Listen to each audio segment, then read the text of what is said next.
So it's a great pleasure to welcome David to give today's seminar. He's visiting us virtually from Liverpool, and I will hand over to you, David. Thank you for agreeing. Yeah, thanks very much for that introduction and the invitation to tell you a bit about my research today. I've been in Liverpool, as I was just saying, as we were chatting earlier. I've been here over 2 years now, and I'm very much looking forward to making it over the sea into Ireland at some point, but that point is not yet today. So today I will just be remotely presenting some of my work over the past few years on composite dark matter from the perspective of my research field of lattice field theory, and in collaboration with the lattice strong dynamics collaboration. And yeah, I'm assuming that I'm both audible, the slides are visible, and also the mouse pointer is visible. So just let me know if there are any issues with that at any point during the talk. I'll just start off. It's visible. Everything is working fine. Thank you. Great. So with that out of the way, I'll just start off by saying that now this is a great time to be working on dark matter, because we're in the situation where there is abundant observational evidence, which I'll briefly review later on, that dark matter not only exists, but makes up about 80% of the total amount of matter in the universe. But at the same time, we don't yet know what its fundamental nature is, what this dark matter consists of from the perspective of a particle theory model. This cartoon here is a famous picture drawn by Tim Tate many years ago. And obviously I'm not going to go through it or ask you to read it in detail, but just appreciate that there are many possible ideas that have been proposed over the years, many of which remain experimentally viable. And there's also the big likely set of ideas that are equally viable and we just haven't thought of yet. And out of all of this zoo of proposals and possibilities, I'm going to be focusing today on the possibility that dark matter arises as a composite particle in a new strongly interacting sector beyond the standard model, and just get across as one of the main themes of the talk some of the reasons why I consider this a very attractive possibility out of the whole set we just glanced at earlier. And the other theme I want to emphasize is that in this setting of a new strongly interacting sector, lattice field theory is really a crucial tool that is needed to translate experimental results and observational data into constraints on these dark matter models. So as I was saying earlier, I didn't know the backgrounds of this audience going in. So I'm going to start off just with a basic but quick discussion of the motivation for why we are even considering composite dark matter in the first place, followed by a similarly basic and quick discussion of the lattice field theory methods that dictate how we are carrying out our investigations. And that will take maybe half an hour, and then I have planned for another half hour going through some of the recent results and ongoing work and possibilities for future directions that we've been doing, as I said, over several years now, focusing first on possible direct detection of dark matter in large underground detectors, as well as the possibility that dark matter might be identified through gravitational-wave observatories in the future. And there are various other topics like collider searches, indirect detection, and galactic structure issues that I can go into if there is time and interest at the end of things. And just logistically, I can mention that these slides are online if you want to have a copy, and I forgot to paste that link into the chat window. I might be able to do quickly now. No, it's not working, sorry. Hopefully you can get to that if you... We just quickly saw the link there, but so people can probably find it from that information. Yeah, I'll leave this slide up just for another moment to reiterate something that we were discussing before the recording started, just that do feel free to jump in at any point if you have any questions, or any of the topics that I go through briefly are things that you want to know more about. I've already stated the central themes of this work, and the rest of it is just going to be adding some details and support to that, which I don't need to go through in complete detail. So I'd rather, as the saying goes, rather uncover a little rather than covering everything I could possibly say about this topic. But circling back to what I was saying earlier about the abundant observational evidence that we have for the existence and abundance of dark matter, I want to emphasize a few things about that. One of them being that the different forms of evidence that we have really come from a wide range of scales, ranging from kiloparsecs, so thousands of light years, all the way up to essentially the entire size of the universe, billions of light years away. And just going in order from smaller scale to larger scale stuff, some of the historically most important evidence hinting at the existence of dark matter were discrepancies in the speeds with which stars orbit around the center of galaxies, and also the speeds with which galaxies orbit around the centers of galaxy clusters.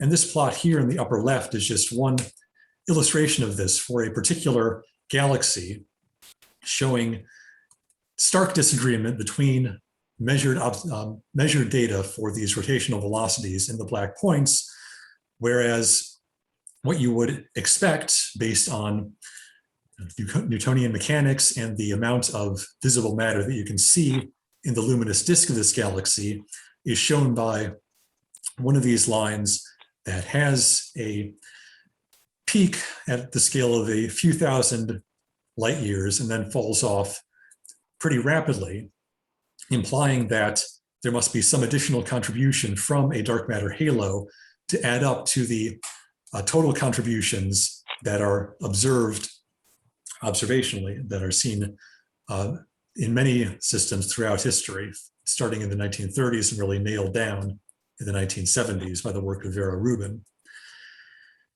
And at the similar scale of galaxy clusters, sort of millions of light years in size, additional evidence for dark matter comes from the interplay of gravitational lensing in contrast to the visible matter that we are able to see. And just to illustrate that, this is a picture here in the upper right is a famous illustration of the bullet cluster, which is actually two galaxy clusters passing through each other. The smaller one heading off to the right and the larger one off to the left, where there are two false colors that have been added to this image. In the red, the red color is illustrating the observation of X-rays coming from interstellar helium gas, which is the bulk of the visible matter in the universe, and is indicating where that visible matter consisting of known particles and fields is located.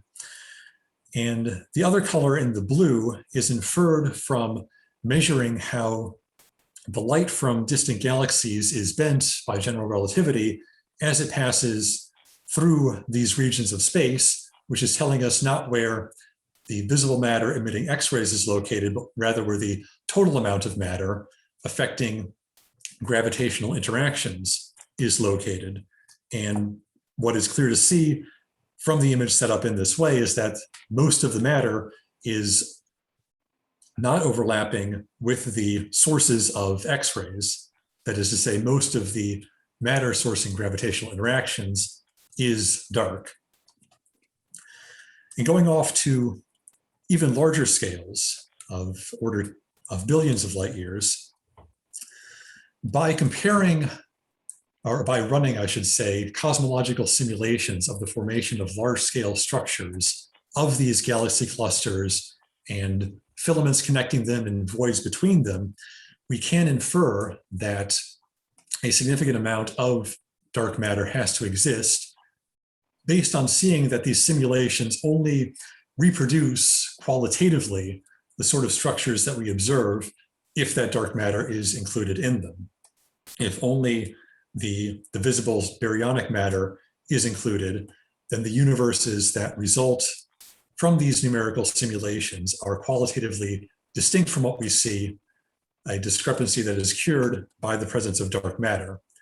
And finally, arguably some of the strongest evidence for dark matter comes from the cosmic microwave background radiation, where the patterns in the fluctuations of temperature around the average temperature of this radiation, which is what is shown here in this famous plot from the just a few years ago. Essentially, the angular distance between hot and cold patches depends on both the total amount of matter in the early universe, as well as the ratio between ordinary matter described by the standard model and dark matter. And it is from measurements of those angular correlations, angular power spectrum, that the conclusion that the plot I showed earlier, indicating that about 5/6 of the total matter is dark, that is how that was obtained.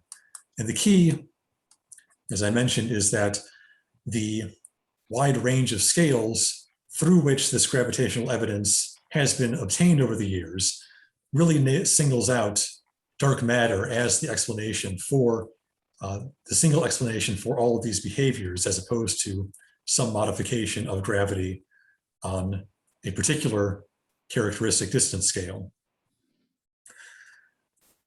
Now, obviously, all of this evidence is coming from gravitational observations, whereas the experiments that we do in the modern day in our laboratories and with our detectors are based on non-gravitational interactions. And there are three classic ways of searching for dark matter to gain more information about its properties and from there determine its fundamental nature, which can be organized by looking at this generic diagram showing dark matter particles interacting in some unspecified way with the particles and fields described by the standard model. The direct detection approach that I mentioned already on the outline consists of building some large detector, shielding it from ordinary backgrounds, from neutrinos, neutrons, and other sorts of contaminants, and then waiting for some dark matter particle to come along, interact with the material in this detector, produce some signal that we can measure, and thereby determine some of both the rates with which these interactions occur, as well as some of the features of those interactions. So that is a dark matter particle coming in and scattering off a standard model particle. And if we sort of turn this diagram on its side, we can also consider two standard model particles coming in, interacting, and producing dark matter, which, just given this general non-gravitational interaction, leads to a way to search for dark matter at high energy particle colliders like the LHC, traditionally in the form of missing energy inconsistent with neutrinos. So say a proton-proton collision comes in, a significant amount of missing energy is produced, and from that you can infer that dark matter was created with certain properties through certain interactions. And then finally, going the other way from right to left in this diagram, we can imagine some dark matter particles interacting with themselves to produce standard model particles coming out, which may well reach the Earth in the form of cosmic rays. So there have been several inconclusive signals, potential excesses in both X-rays and sort of GeV scale cosmic rays that have been hard to disentangle from backgrounds, from things like stars, pulsars, and the sort of noisy environment of the center of the galaxy. And really in all of these search channels at this point, there is no clear signal for dark matter interacting non-gravitationally with the particles and fields we know and love. So this plot here, another version of which we'll see a little later on, is a recent compilation of all of the direct detection constraints on dark matter, ranging from masses of order a few hundred MeV to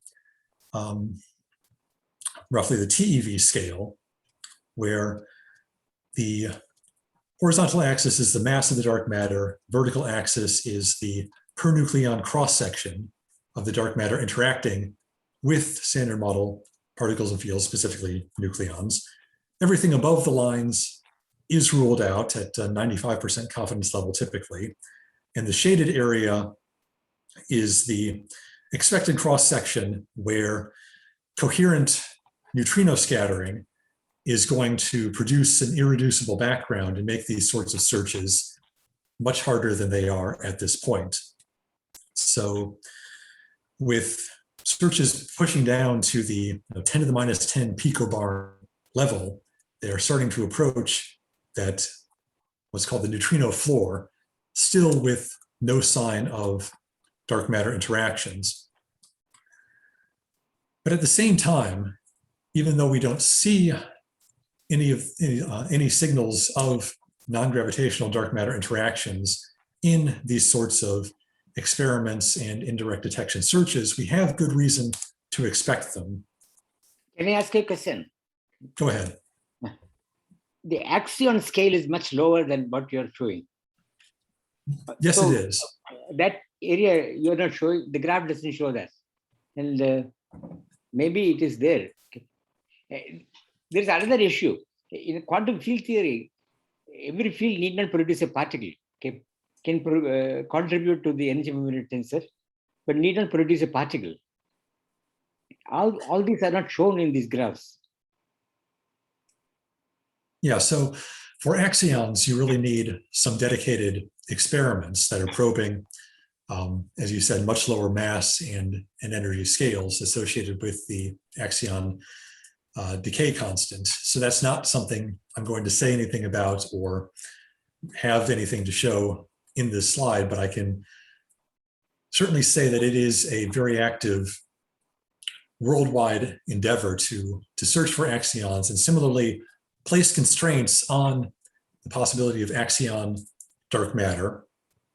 And there is in fact a big effort in that direction here at Liverpool. If you want a future speaker, my colleague Ed Hardy is involved with an axion search experiment looking for essentially magnetic resonance of axions in a, I forget the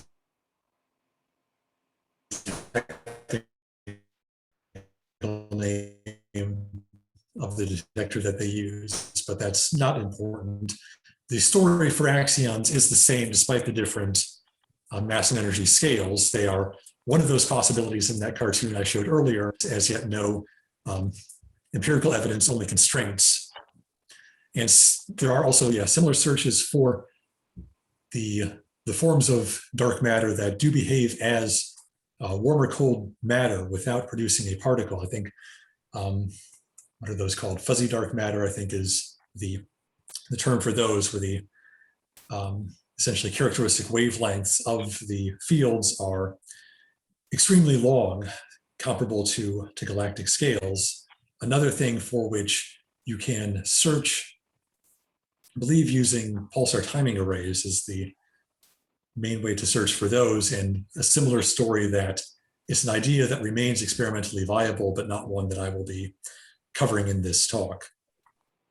Just one other side of it is the scale here is going around the GeV scale, but is there any real reason to believe that that scale is the relevant one? I remember hearing a talk of Holger Beck Nielsen claiming that bowling ball sized ones were possible. Is that?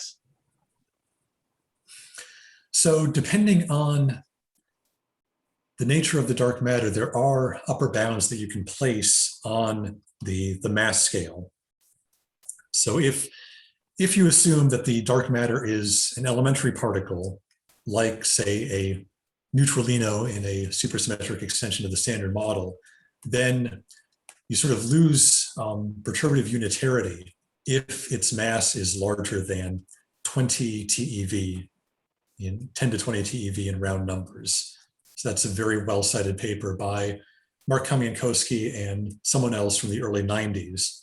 And that same work actually placed similar constraints on composite particles of the sort I will be talking about, where while the mass scale is unconstrained, again, if you make some assumptions about the partial wave scattering of those composite particles, you see perturbative unitarity breaking down at a scale of, say, order of peta EV, PeV. And then, yeah, in order to get up to that sort of macroscopic dark matter, or even the sort of logical limit of that is primordial black holes as dark matter, where there's a population of black holes dating from the early universe prior to recombination. And there are strong constraints on that. I think they are pretty thoroughly ruled out in general, if not completely nailed down. Then you're talking not about composite particles, but about bound states, where in particular, depending on sort of the quote unquote nuclear interactions of the dark matter particles that are being bound together, you could well have very large nuclei that evade the perturbative unitarity constraints that otherwise limit the upper bounds placed on the composite dark matter mass or the elementary dark matter mass. So sort of three separate cases for which there are bounds, but sort of no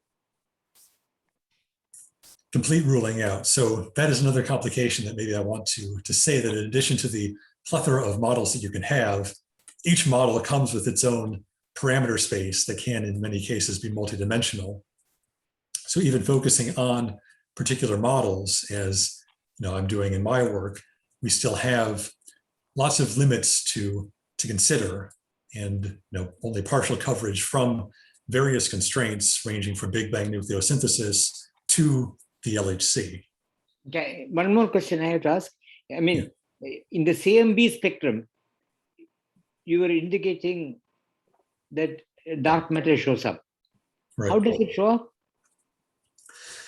So this is a plot that I used to have in talks I would give on this, and I no longer include it. But if you look at the angular power spectrum, I think it's a plot you may well have seen in the past.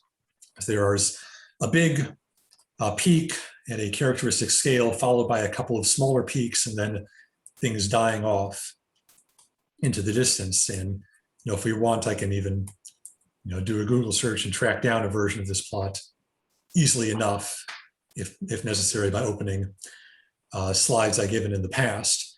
Essentially, the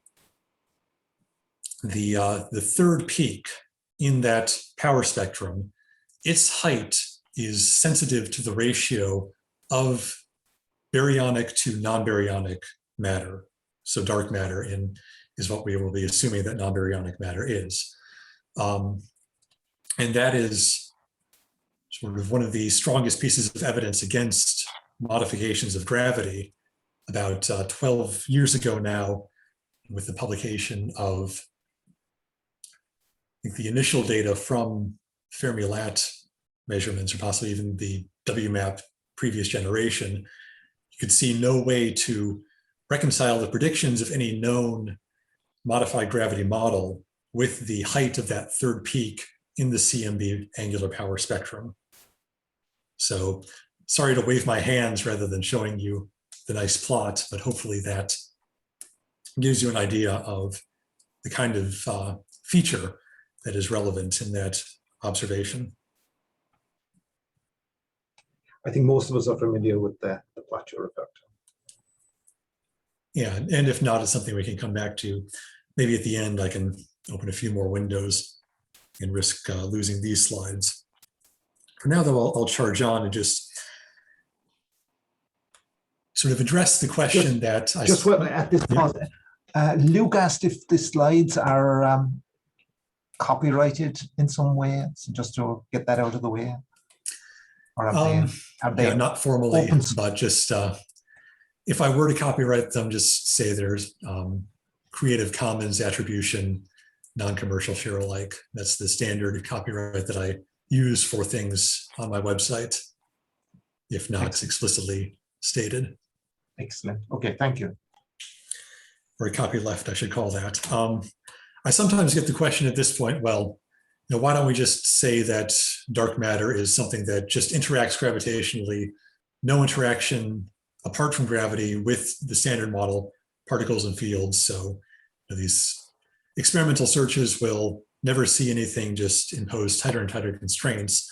And I want to give some motivation why we might want, or we might expect, non-gravitational interactions in general, which is just hand-waving motivation and not an airtight proof.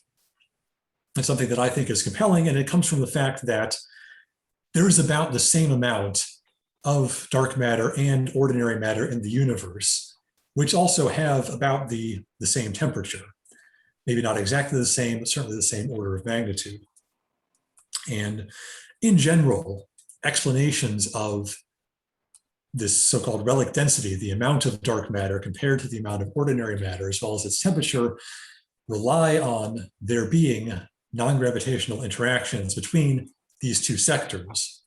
A priori, if we only had gravitational interactions, we may well expect, or it would not be unreasonable to see, say, 5 orders of magnitude different amounts of dark versus ordinary matter in either direction, rather than this this comparable amount that we observe. So these non-gravitational interactions are a way to sort of remove that miracle or coincidence from the observations of the universe. So that is a generic statement from many of those dark matter models and many different ways for that relic density to be produced, which I will not go into, but I will say that we now have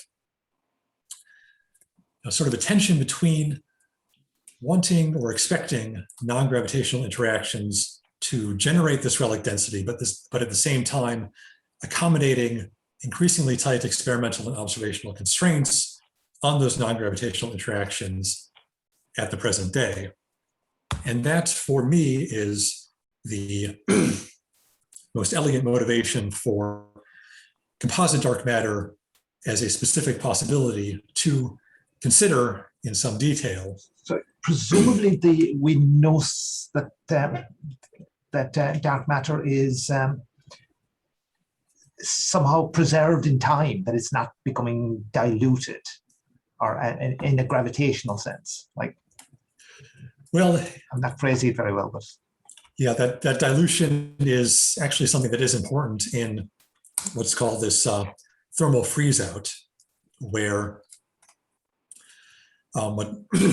what goes on in this process is that as the universe expands and cools, the density of dark matter is diluted to the extent that the sorts of annihilation between dark matter and standard model particles that rapidly decreases the dark matter density in the early universe, well, it freezes out. The dark matter becomes sufficiently dilute that, at the hand-waving level, dark matter particles have a hard time finding each other to annihilate. And the co-moving number density that's plotted here becomes a constant value that depends on the interaction cross-section among that dark matter. So this the context of the so-called WIMP miracle, the relation between the mass scale of the dark matter and its coupling in this 2-to-2 scattering process, so that dilution does happen. It's the co-moving number density that ends up freezing out, and the sort of total density of dark matter, if we average over the whole universe, is decreasing over time, in the same way that the overall density of ordinary matter is, which is not so relevant for us because we are in a gravitationally bound galactic system that does not itself get diluted. It is galaxies and galaxy clusters moving farther away from each other, but still remaining compact as the universe evolves. So this is one way in which this relic density depends on non-gravitational interactions between dark matter and the standard model. So just hopping back to where I was here. Sorry, David, may I interrupt with another question? Go ahead. Did I understand you correctly that you're saying if there are non-gravitational interactions between dark matter and ordinary matter, you're not saying that there's no way we could produce it, because there are certainly misalignment production mechanisms in which dark matter doesn't thermalize with the standard model particles at all. You're just saying that it wouldn't be very natural. That's right. Yeah.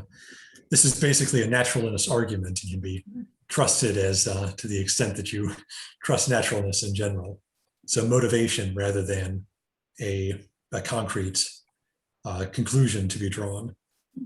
But yeah, it is a motivation that I think tells a very nice story about how in the composite setting, we can balance these two competing demands in a simple and straightforward way, just based on the fact that the composite particles arising from this new strongly interacting sector we're hypothesizing only form once the universe has cooled sufficiently from the hot Big Bang. And at earlier times, what is seen is a deconfined plasma of these constituent particles that we're going to assume are electrically charged and interact directly electrically with the standard model to easily produce the relic density that we observe. Whereas in the present day, after this confinement transition, all that remains is the confined, what I'll be calling dark baryons, which are completely neutral particles, standard model singlets, which explains why they are very hard to see through experiments and observations carried out in the present day, direct detection, collider production, and indirect searches. Excuse and me, also, in this model, you have both charged and neutral dark matter, am I right? So we have neutral dark matter that is built out of charged constituents, much in the same way that the neutron is an electrically neutral particle that is built out of electrically charged quarks. So that's my question is, if there were electromagnetic interactions that will affect very strongly experimental limits on, for example, the muon G minus 2, okay, or electron G minus 2. So one would,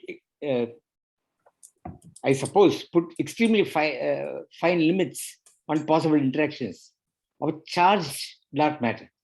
Am I wrong? You are not wrong, and that is something that we looked at briefly several years ago. So I'm dredging my memory, and essentially what happens is that, just to forecast a bit, we are going to see that we need fairly large mass scales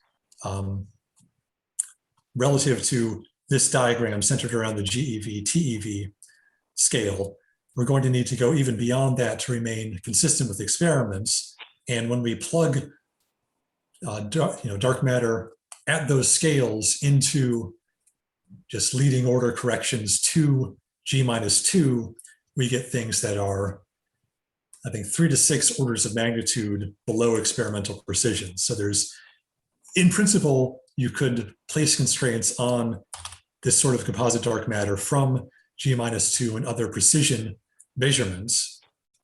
But based on other constraints that we already accounted for, that's not something that affects the particular case I'm going to be going through. So that is a great question, sort of forecasting some of the results coming up. Okay.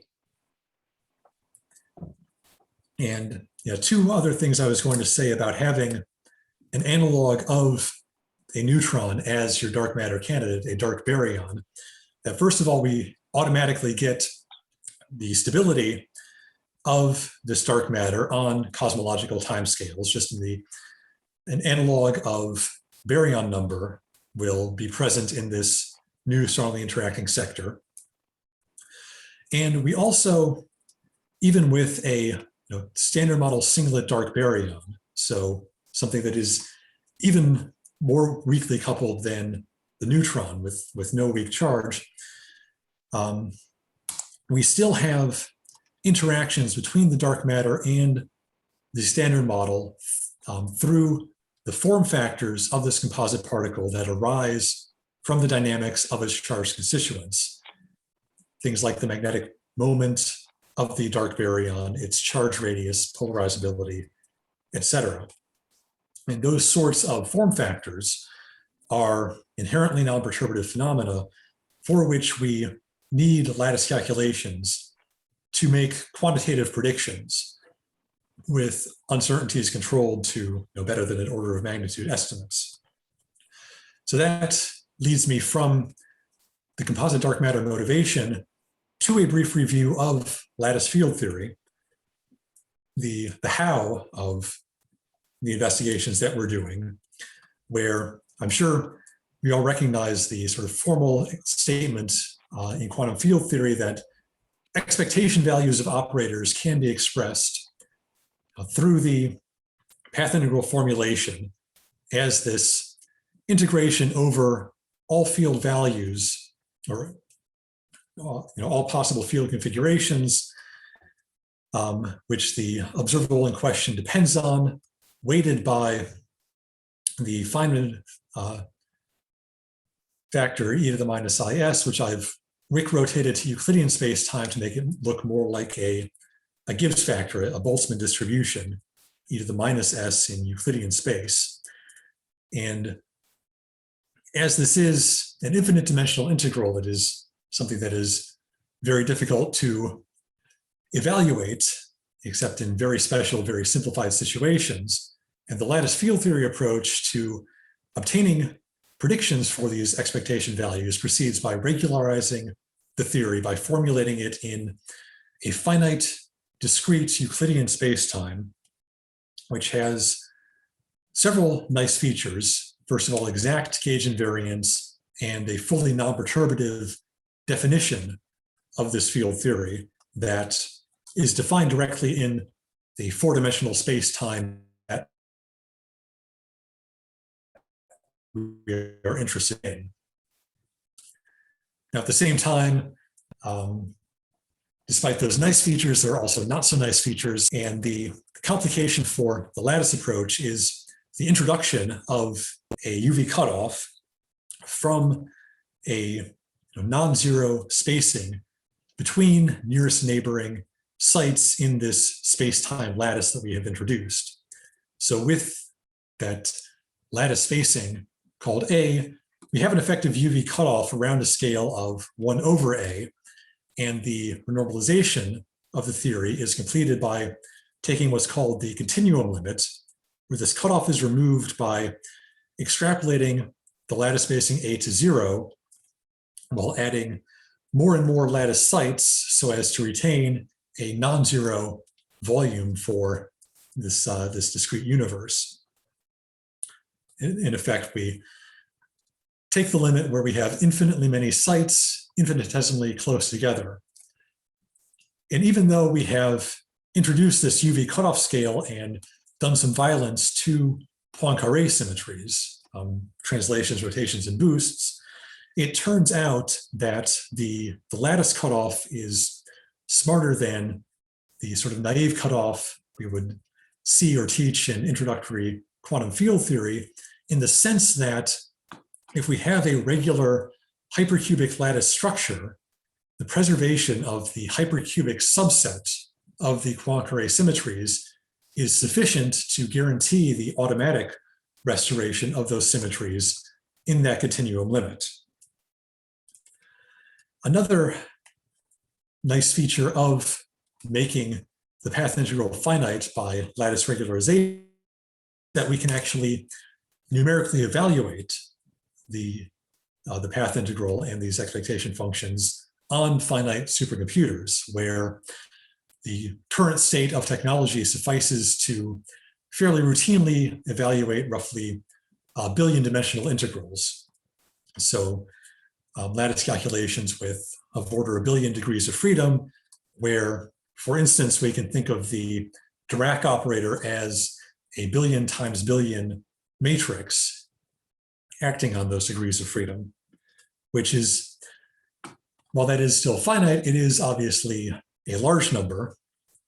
And in particular, this means that the results we've gotten in the work that we're currently doing really needs some of the state-of-the-art supercomputers to proceed. So I just want to acknowledge some of the resources we've been using in the US and the UK to carry out these calculations. Just to say a few words about the general idea of the calculations, the approach that we use is known as importance sampling Monte Carlo calculations, or Monte Carlo. The terminology is a little whimsical term that refers to the role of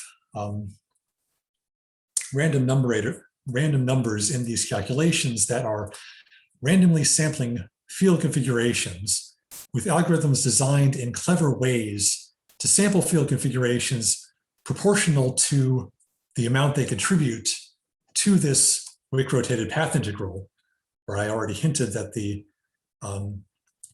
e to the minus s factor shows up as something we can interpret as a Boltzmann distribution, a probability. And given a set of n statistically independent field configurations sampled from this probability distribution, then the expectation values after mapped into the simple average over measurements of those observables on that set of field configurations, with a statistical uncertainty coming from the stochastic nature of the calculation that decreases proportional to the inverse square root of the number of independent configurations that we have. And it's important that I mention this and emphasize the role of the lattice action S in this procedure, because that means that any lattice calculation has to specify what lattice action, what specific theory is being considered. So this may differ from some of the perturbative or model effective theory calculations that might be more familiar to some of you, where things like the number of colors or the number of fermions are just free parameters that can be tuned at will. In lattice calculations, the full theory has to be specified from the outset. So we have to give some strategic consideration to what we are going to look at in order to extract generic insights from these specific calculations. So picking out a small set of representative, illustrative, interesting theories to consider that provide the information we want to know. And I should mention that who the we is doing these calculations, which is a relatively large collaboration for theorists, something that was formed in the US about a decade ago and has now spread out to about half a dozen countries around the world, focused on exploring the range of possible phenomena in strongly coupled field theories, focusing on composite Higgs models and composite dark matter. And the remainder of the talk that I have planned is going to go roughly chronologically through the dark matter calculations that we have been doing over the past several years, starting with direct detection through the form factors of this composite dark matter that arise from the dynamics of their charged constituents. So just to reiterate something I said earlier without this illustration, the sorts of form factors that we have in mind specifically are electromagnetic form factors that arise from photons coupling to the constituents of this neutral particle, analogously to the ways that photons would couple to the constituents of that neutron. And in the non-relativistic effective theory of dark matter scattering off of nucleons, there is a nice power counting that arises where the effects of various different electromagnetic form factors are suppressed by powers of the characteristic mass scale given by the dark matter mass. Specifically, as shown here, the magnetic moment is the leading operator coming in at dimension 5 in this effective theory, followed by the electric charge radius at dimension 6 and the polarizability at dimension 7. There's also one other form factor that is worth mentioning, which is the possibility of exchanging a Higgs boson between the dark matter and the nucleons in these large underground detectors, which, given that we now know the mass of the Higgs at 125 GeV, it is possible for this Higgs exchange to dominate the direct detection cross-section of dark matter scattering off, say, xenon nuclei, depending on how the mass of the fermions that compose the dark baryon couple to the Higgs. And in general, we will see that, you may not see, I will just tell you that I won't go into this in any more detail unless there are questions about it.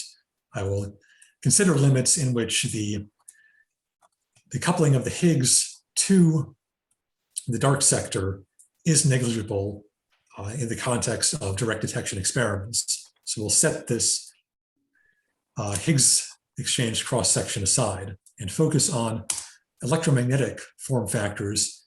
And as I said, specifying a simple first case of a model to consider, which looks a bit like QCD, a 3-color gauge theory with some fundamental fermions that have sort of 2 units of positive charge and another type of fermion that has 1 unit of negative charge, 3 of whom come together to form a fermionic dark baryon that is analogous to the neutron, but even more neutral from it, since we are imposing that the fermions here that compose it only have hypercharge, they only have electric charge and transform as singlets under the weak SU2. So that immediately eliminates that Higgs exchange interaction completely and leaves as the targets of interest for the lattice calculations these leading photon exchange contributions from the magnetic moment and the charge radius of the dark baryon. Sorry, and these, sorry David, are you going to show us the Lagrangian for this, for your model, or I'm just trying to get my head around the yeah, I'm not going to write down the Lagrangian, but it is quite a simple one. So it is F squared for the gauge fields. Okay. There is psi bar d psi for the gauge kinetic term of the fermions, and then a fermion mass m psi bar psi. So it, if we suppress the indices, it is just the Lagrangian of QCD. Okay. You're not going to put in any higher derivative terms or anything like that. You're just taking this straight Lagrangian for QCD, and your comment here is that your Yukawa coupling to a Higgs is negligible. Precisely, it's not even there, given the symmetries that we've imposed. The representation for the fermions. Okay, there are a couple of other questions I think Venus and Brian want to ask. Yeah, can I ask David, you've Yeah. mentioned the dark neutrons, but you would also, if these dark quarks are charged, there would also be dark protons Right. that would interact strongly with the dark neutrons. And the protons would emit photons and there would be dissipative processes that would make the dark matter clump. So how would that not be at odds with the observation that dark matter is not clumped very heavily, not clumped as much as ordinary matter? So it depends on whether that dark proton is stable or not. And the sort of model building assumption that we put in here, which is at this point sort of an ad hoc one, is that the masses of these new strongly interacting fermions are such that the dark proton is unstable and decays similarly to the way that free neutrons do in QCD. So you're going to make the dark proton much heavier than a dark neutron. Or at least heavy enough for it to decay away. And it could be something that you could produce in a collider experiment, for instance, but there would also be charged, quote unquote, dark pions that you would even see first. And then you would, I do have a backup slide about indirect detection, things like gamma rays coming from that dark proton decay. But another option would just be to make the dark quarks electrically neutral. So all you have is neutrons. There's no electrically charged particles at all in the dark sector, and then there'd be no dissipation from photon emission.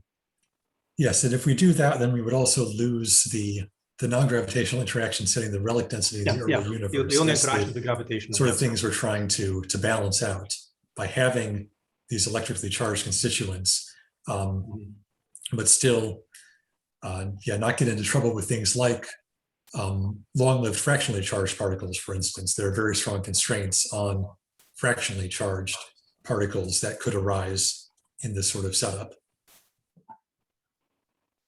So if I may, Brian already Venus has a asked question as some well. questions. Yeah, go ahead. So I actually wanted to ask, is there a specific reason that you impose for your dark bound states to be SU3 singlets? Because, well, you could have them to be SU2 singlets, and then you would still have the interactions with the matter, so you could satisfy your relic density bounds and evade all the interactions with the photon.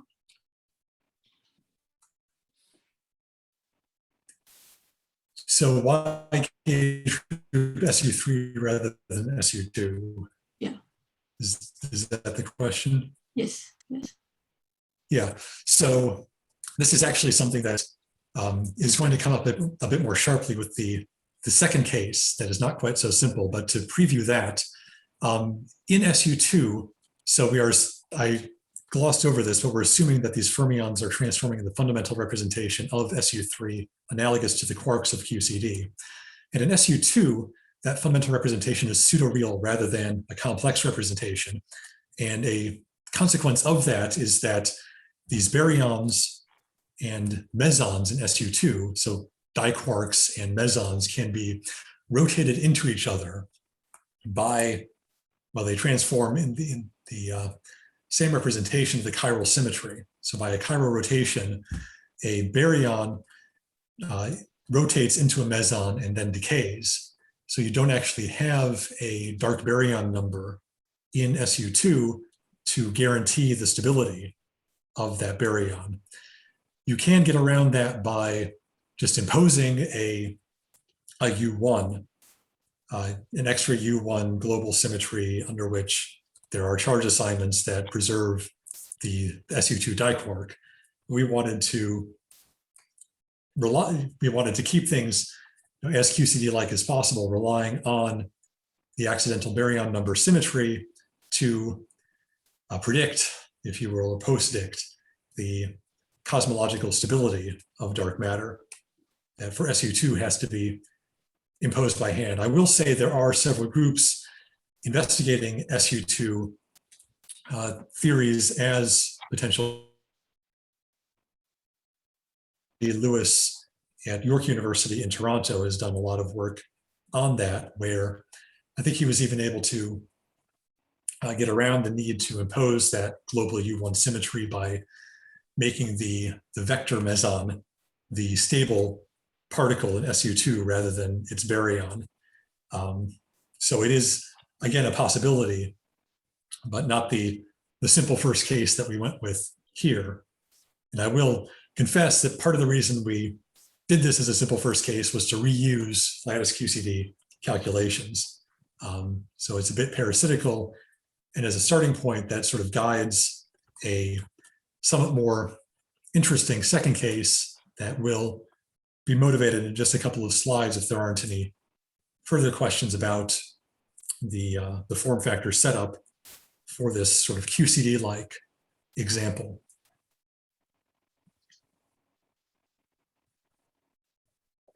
And not hearing any, I will say that I've relegated to a backup slide the way in which you carry out these form factor calculations in lattice QCD. Suffice it to say that it is a standard and well-established calculation. That is, so just to say these are the form factors we are going after. If we look at the non-perturbative vertex function for a photon coupling to this neutral three quark object with momentum transfer Q, we have the Lorentz, break up things into the various Lorentz structures. We have these Dirac and Pauli form factors that can be organized in various ways. I've set them up here so that in the limit of zero momentum transfer, this F1 is just the electric charge that is 0. F2 is that magnetic moment, and then the electric charge radius is the combination of that magnetic moment with 0 momentum transfer with the slope of F1 in the limit of Q squared going to 0. So those are just the standard quantities we are calculating, plugging into standard event rate formulas for dark matter direct detection experiments to predict in this plot on the vertical axis how many events per kilogram of dark matter active detector material per day we would predict, depending on the dark matter mass here in units of TeV, going from 10 GeV up to 100 TeV. And this is a relatively old plot with the constraint on here showing the 95% confidence level exclusion limit from the Xenon 100 experiment. So close to a decade ago, direct detection experiments were at this level. So everything above this line is ruled out, setting a bound on the dark matter mass around the 10 TeV scale. And over the past decade of further progress in direct detection experiments, these bounds have come down by a couple orders of magnitude, which, due to the fairly low slope on this log-log plot, only push the constraints up to about 30 TeV. So in one sense, a factor of 3 tighter, in another sense, sort of the same order of magnitude from the latest direct detection constraints.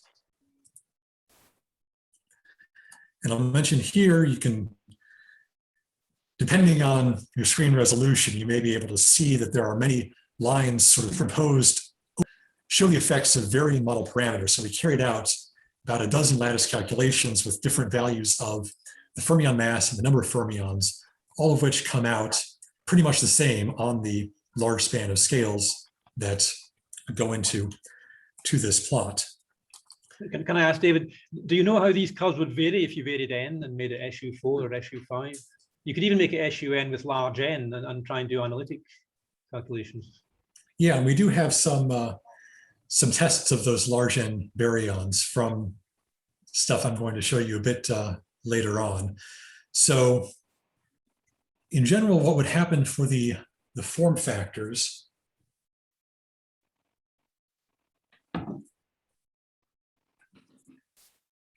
I can't remember if there is a large n story for things like dipole moments or charge radii, which are what are going into here.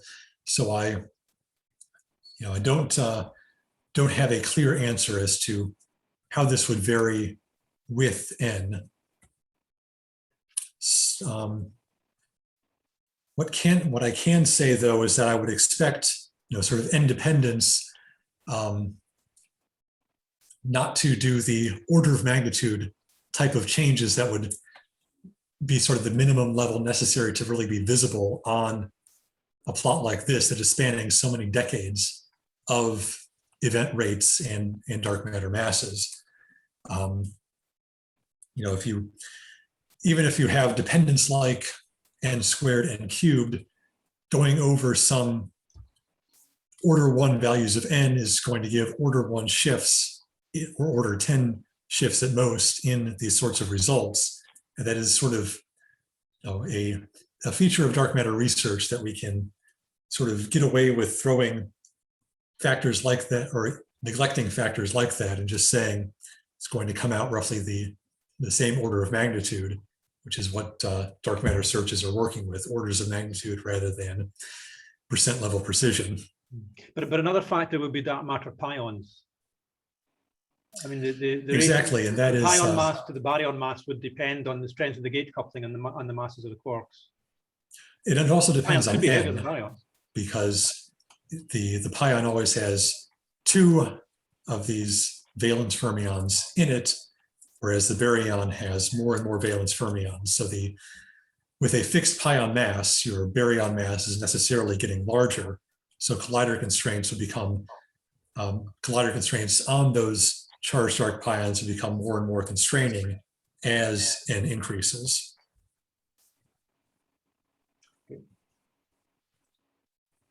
And that is actually something I'm going to get to in a few more slides. I still need to introduce the second model where I talk about that in that context. But one last thing I'm going to do with this plot is actually break up the 2 contributions from the 2 form factors we were considering, the magnetic moment and charge radius. We had that statement from the non-relativistic effective Lagrangian that these were coming in at different powers in the non-relativistic effective theory for dark matter scattering. And indeed, what we can see or confirm that in our predictions is that the charge radius contributions shown by the dashed lines are suppressed by roughly 1 over that dark matter mass squared, compared to the total event rate that quickly becomes dominated by many orders of magnitude by the leading magnetic moment interaction. And this motivates to some extent constructing a second model to consider, what I've called a more interesting second case, which we ended up calling stealth dark matter, where we take the approach of imposing the smartest symmetries that we can think of to forbid both of these leading interactions that we're considering here, not only that magnetic moment that dominates direct detection on the sort of 10 TeV scales that are experimentally viable, but also the charge radius contributions coming in 6 orders of magnitude smaller. What that looks like is, as you actually forecast, going from an SU3 gauge theory analogous to QCD to actually an SU4 gauge theory, where our baryons now have 4 valence fermions, again, in the fundamental representation of the gauge group. And we have set up the charge assignments, the symmetries of the Lagrangian that I'm not showing you in such a way that we now have both a weak doublet and 2 weak singlets in order to produce a couple of sort of automatic results. First of all, the dark matter candidate, the lightest stable baryon in the dark sector, is now a scalar particle, so it has no magnetic moment interaction at all. And by having essentially an SU2 isospin symmetry between the fermions in this theory, we can guarantee that the charge radius contribution to the direct detection scattering cross-section also vanishes, which leaves the electric polarizability as that leading electromagnetic form factor contribution. And I mentioned here something I won't say anything more about unless there are questions, that we do have to have a Yukawa coupling to the Higgs boson in this setting. And that is needed to ensure that all those charged particles in this model decay well before Big Bang nucleosynthesis, where they would otherwise have an observable impact. But that coupling, in order for that decay to happen, the coupling only needs to be many orders of magnitude smaller than would be visible in direct detection experiments. So in this region of parameter space, the polarizability is the leading interaction that we care about, where what it corresponds to is shown in this diagram. We have our dark baryon, this dark matter candidate, coming in and interacting with some big disgusting nucleus by exchanging actually a loop of photons. This is something that we see no way to avoid by clever construction of symmetries or model building.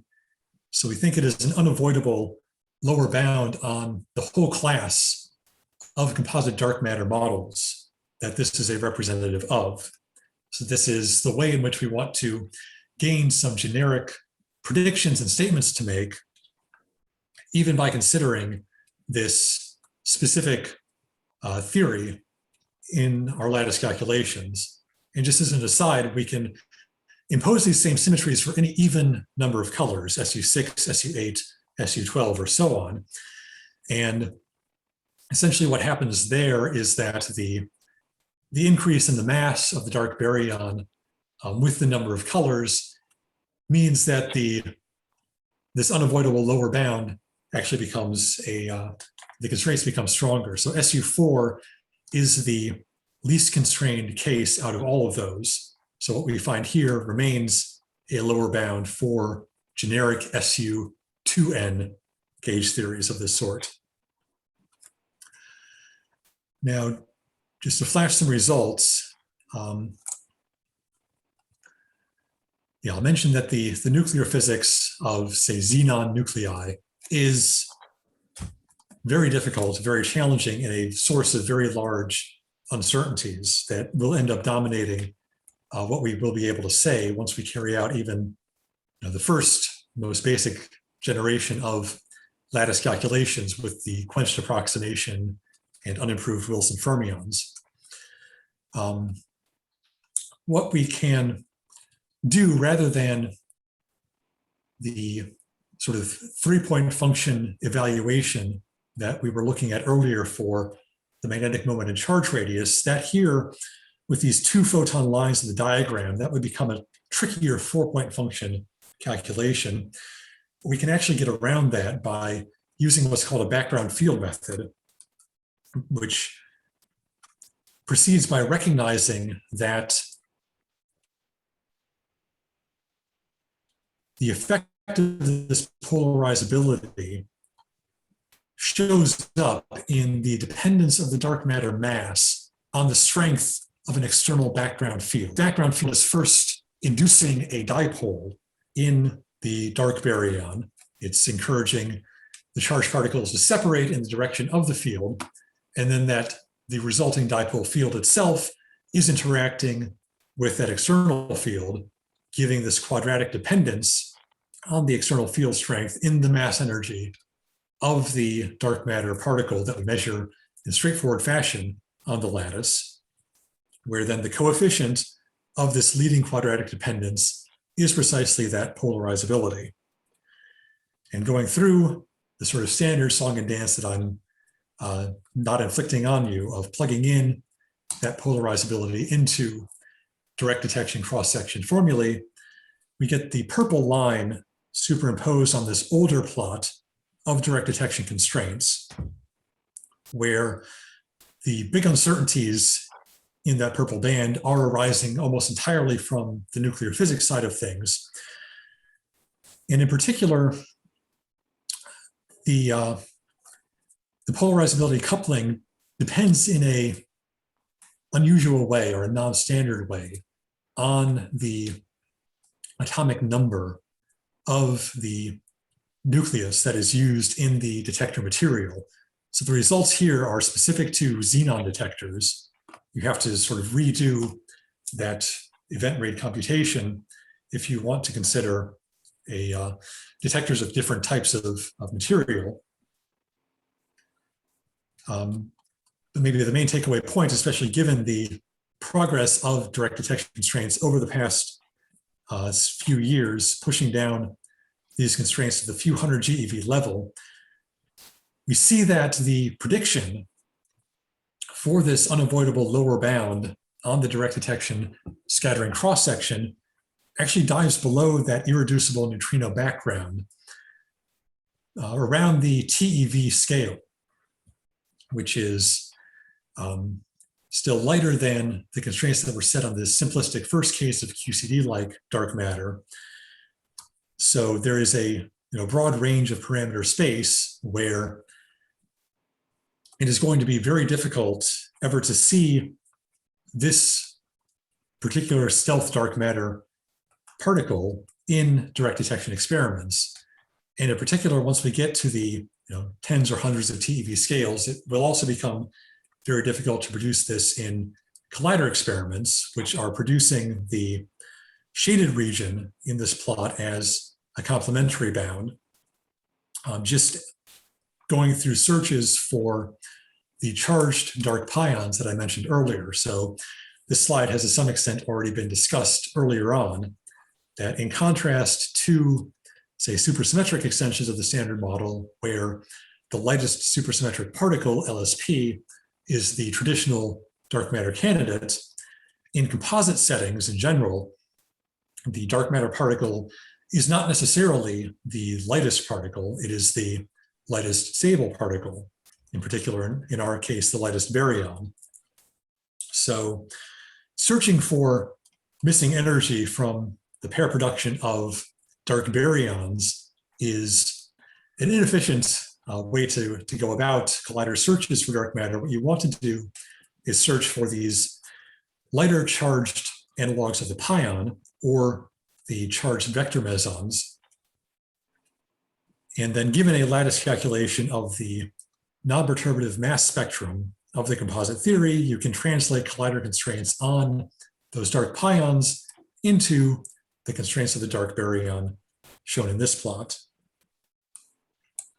So that is sort of the song and dance about direct detection. And I'll pause just a moment if there are specific questions about that before going on into the second main topic of our work more recently. Yes, David, again, if I may, I do have a question. Sorry, I don't know what happened to my voice. Can you go back a couple of slides when you were talking about the unavoidable, just mainly I want to talk about this plot on the right. The unavoidable bound that you would have from these interactions through the photons. For example, SU4 symmetric case being the least constrained one.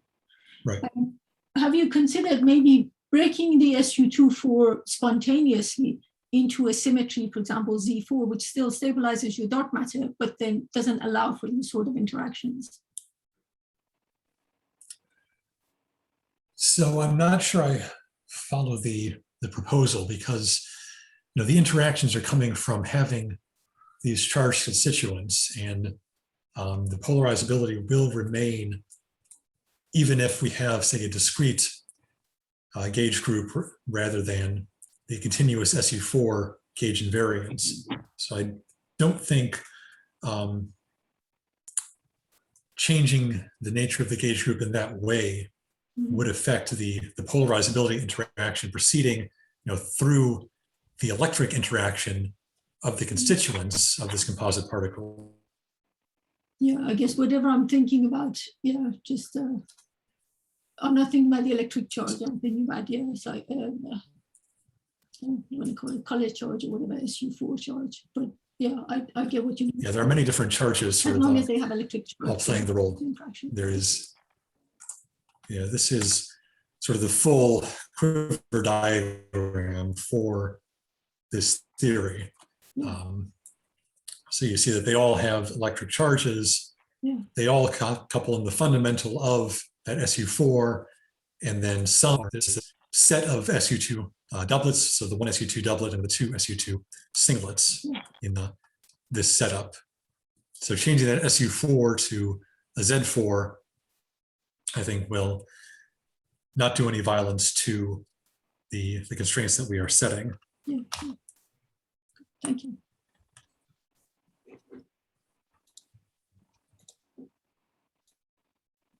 So with the last call for questions before I move on, we'll just reiterate that once we go past that TeV scale, which remains perfectly allowed and arguably even preferred from a sort of model building setup, we sort of run out of possibilities for detecting this stealth dark matter through either direct detection experiments or high energy colliders for the foreseeable future.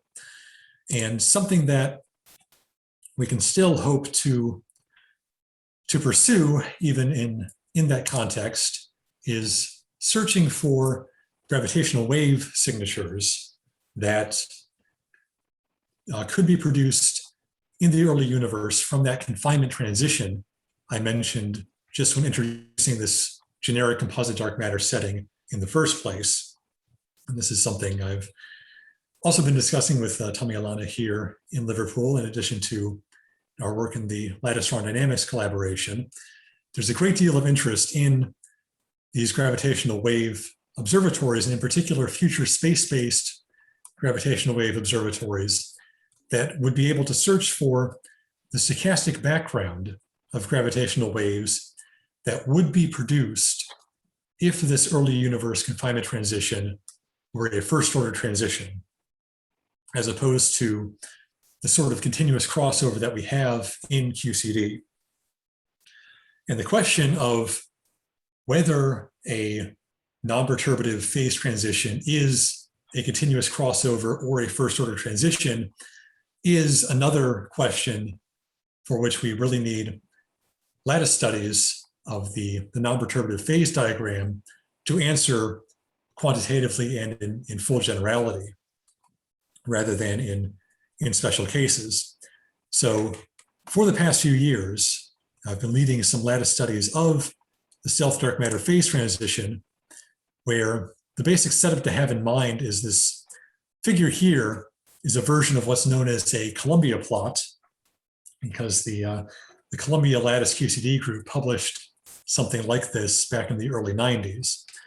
So what's shown here is the masses of those four fermions that we have in the stealth dark matter model that can range from all four of them being massless in the bottom left corner up to all four of them having an infinite mass in the top right corner, which is the limit that corresponds to that pure gauge SU4 theory.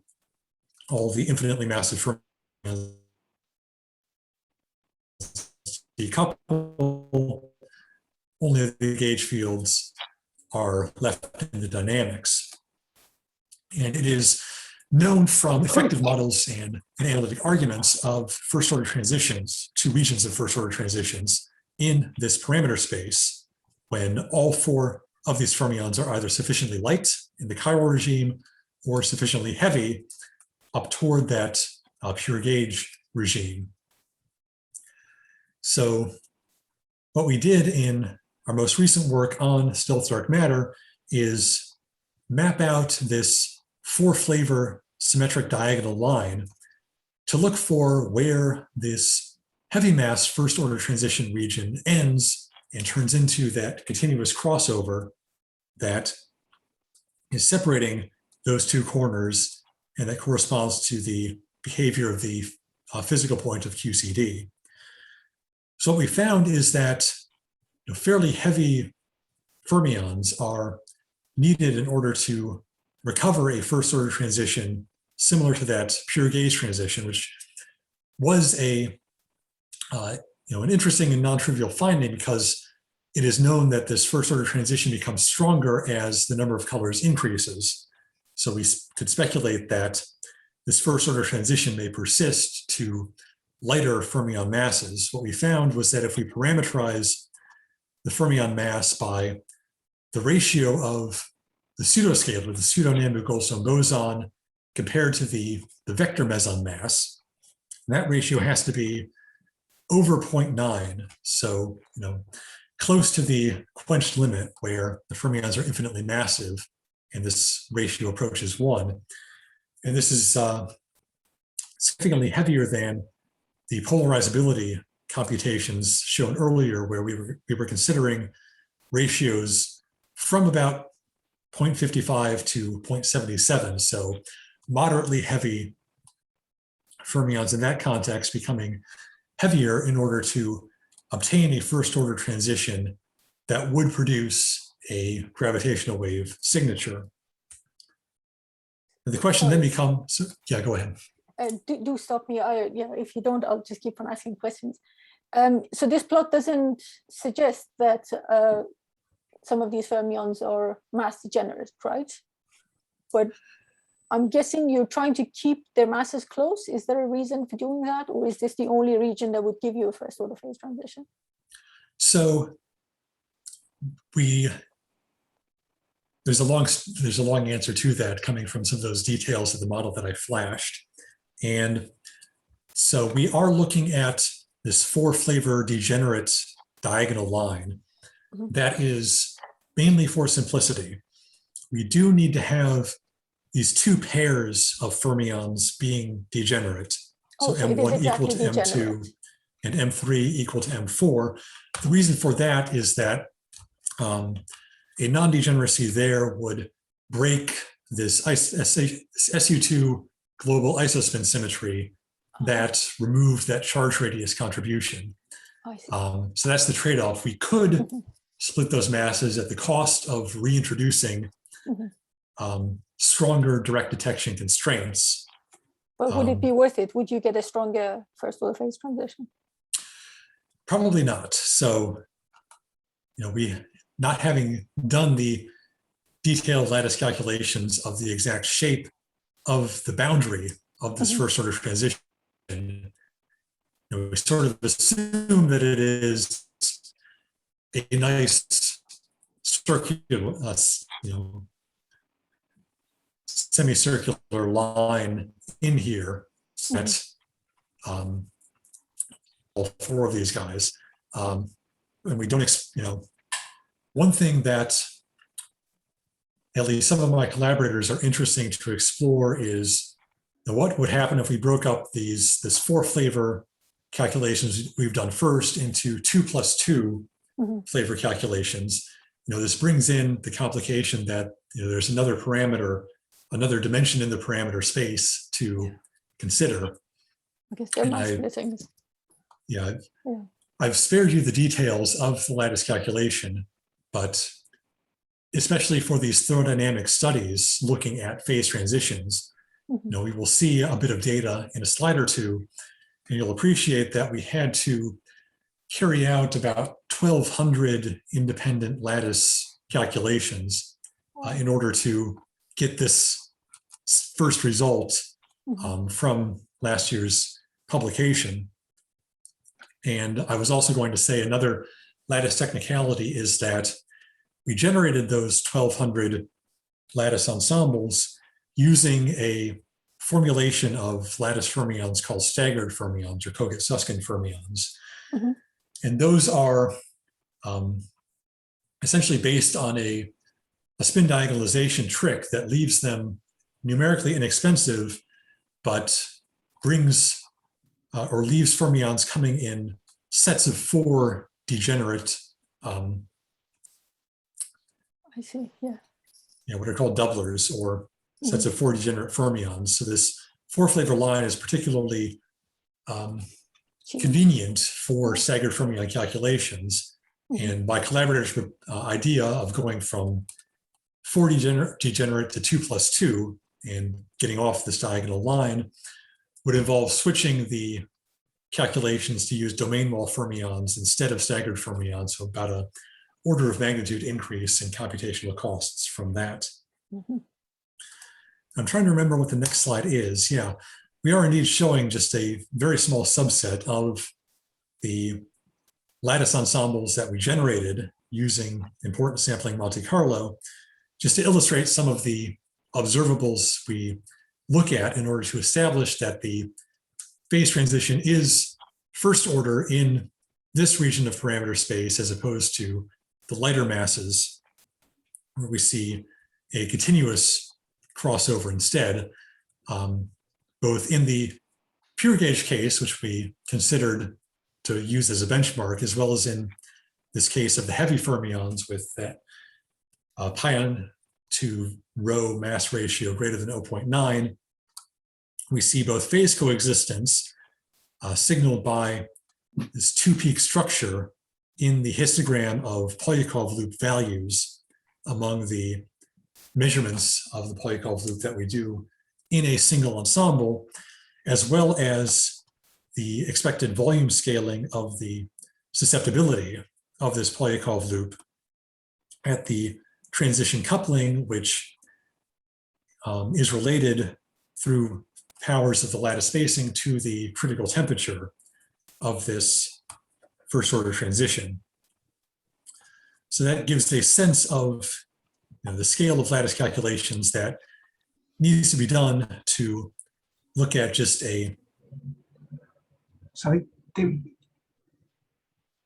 value of the lattice spacing to identify a first order transition and eventually look at the mass dependence and continuum limit.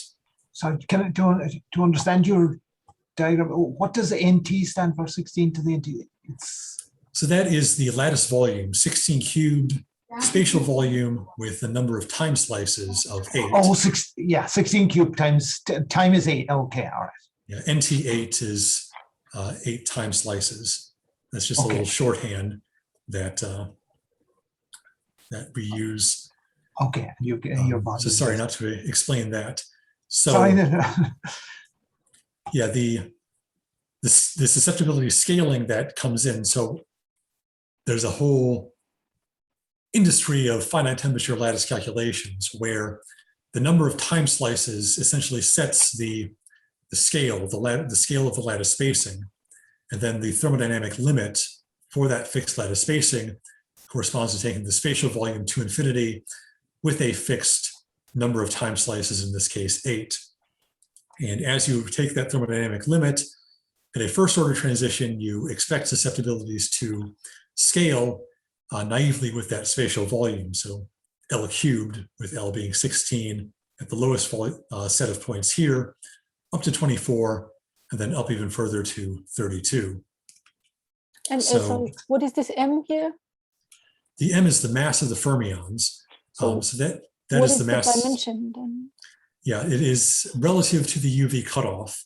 So it is 0.4 times the inverse lattice spacing A.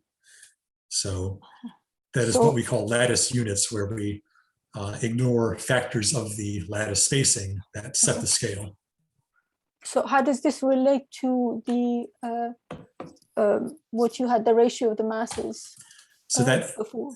Yeah, that A times M of 0.4 in lattice units is precisely where this ratio becomes larger than 90%. So yeah, if you pull up that reference, you'll see 5 different values of these masses and the corresponding mass ratios for them that range from about 0.7 to connect to those previous polarizability calculations up to this 0.9, which is where we finally saw clear signs of a first order transition in both these and also some other observables I'm skipping over for interest of time. So do you have this?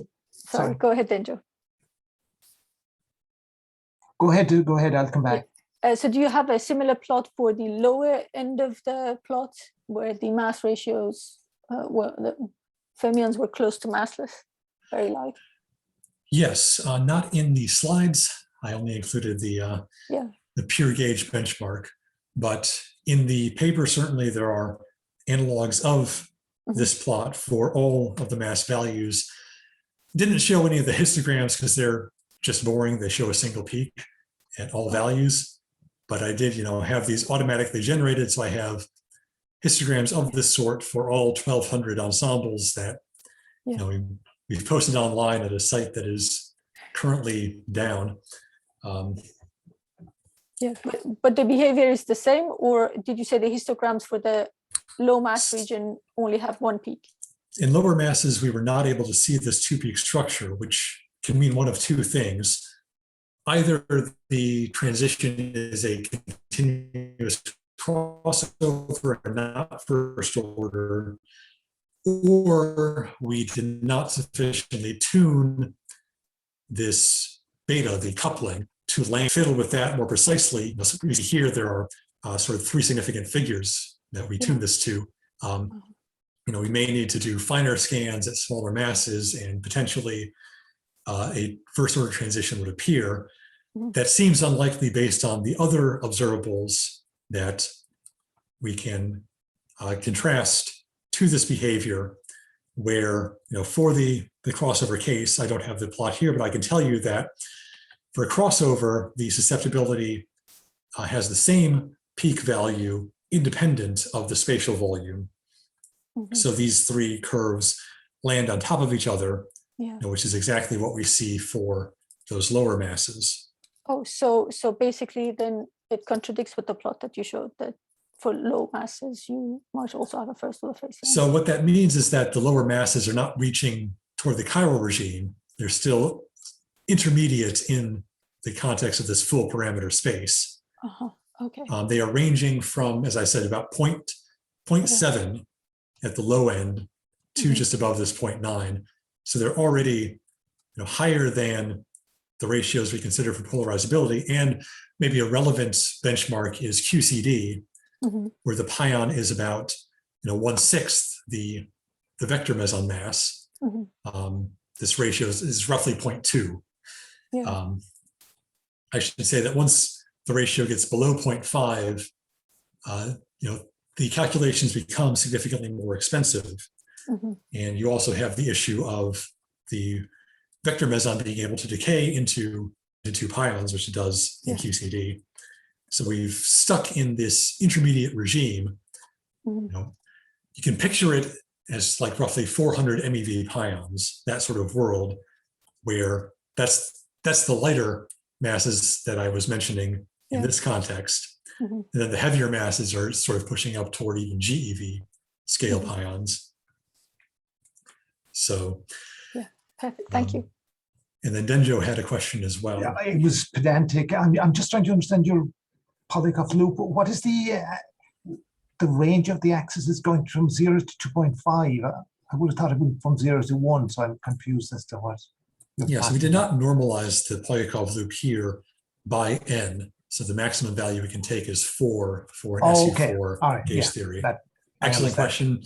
And that's just, there are different conventions of whether or not to normalize by that number of colors for these observables in lattice field theory. So you normalize if you want to compare different numbers of colors, divide out that naive dependence. Whereas here, having the maximum being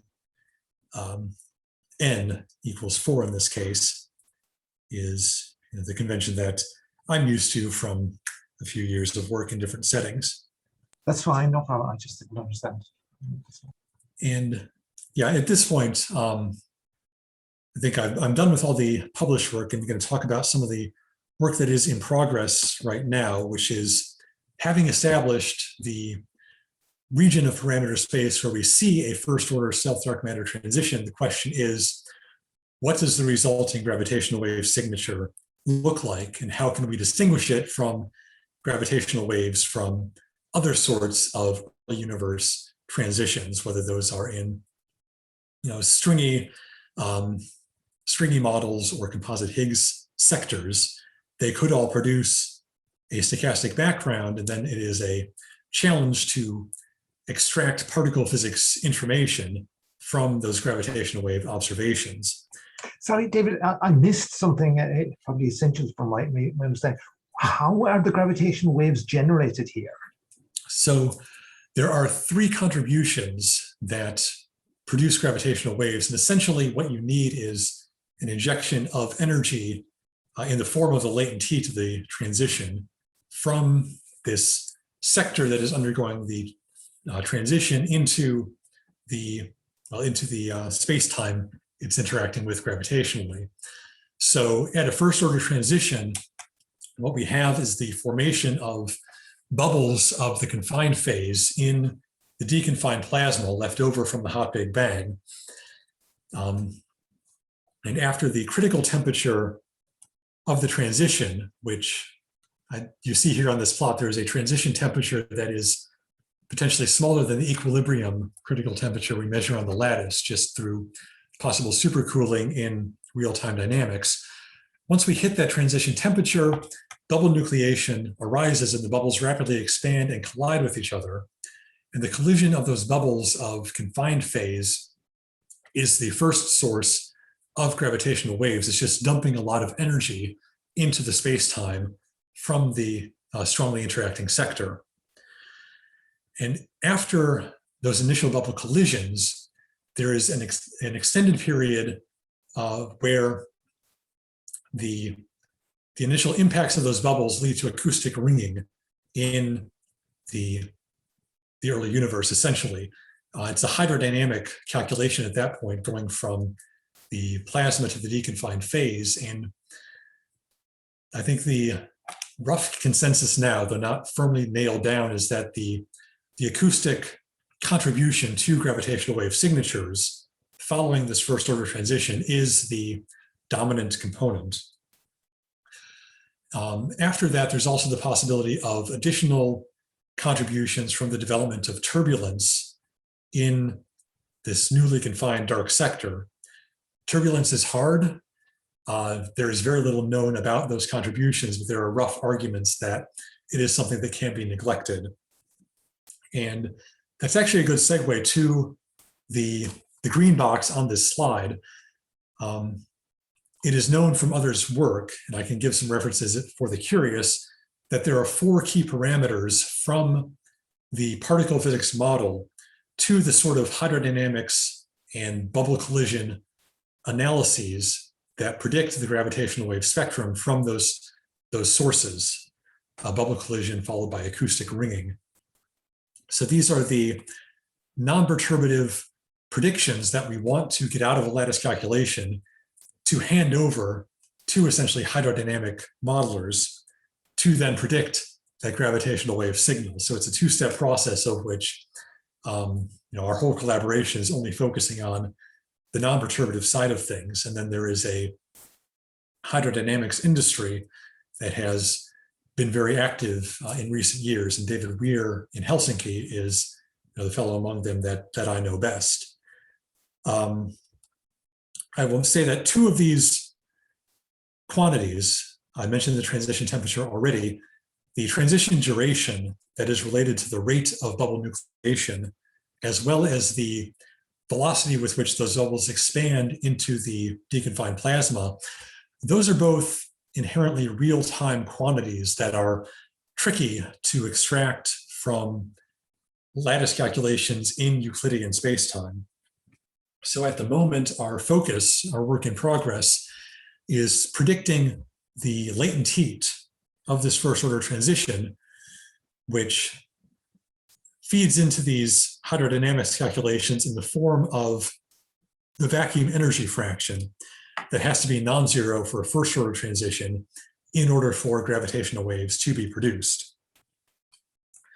This plot here, which I've taken from well-cited PRL by Pedro Schwaller several years ago now, it sort of kicked off a lot of interest in these stochastic gravitational wave backgrounds, and it's showing with some rough approximations for these non-perturbative quantities the kind of stochastic spectrum you would expect to be produced from this sort of first order transition. And I just want to mention here that the frequencies where these spectra peak are very low compared to things like LIGO that are looking for brief chirps from binary inspirals. So LIGO doesn't even appear on this plot. It's off to the right-hand side at the multi-hertz level. Looking here at millihertz or microhertz frequencies, terrestrial gravitational wave detectors actually have irreducible backgrounds from noise from continental drift. That means they will sort of never be sensitive to the region of parameters where we expect the gravitational wave signals to be most visible. A laser interferometer space antenna that is an approved mission in progress to be launched in the next 10 to 15 years, if all goes well, or depending on the scale of this transition temperature, we may be able to see signals from pulsar timing arrays at extremely low frequencies if data is accumulated over multi-year timescales. There even was earlier this year a tentative signal of this sort from a nanograv collaboration looking at this sort of pulsar timing, which was not consistent with a gravitational wave background, but you might have seen in the news as an example of the sort of way that pulsar timing can contribute to this as well. Just to wrap up, there are various different lattice methods to look at the latent heat. And I show here just some very preliminary results from a sort of simple-minded calculation. Essentially, what's going on here is that we pick out an ensemble of field configurations that is right around the transition temperature, try to categorize those field configurations into sets that are mostly confined or mostly deconfined, measure the energy of each of those sets, and then try to quantify the change in energy with here what are only statistical uncertainties. Those of you who are attentively looking at the plots can see that this is an old enough plot that what I've shown here is only for these smaller dimensionless fermion masses where we don't actually expect a first order transition. We expect to get zero within uncertainties for these masses.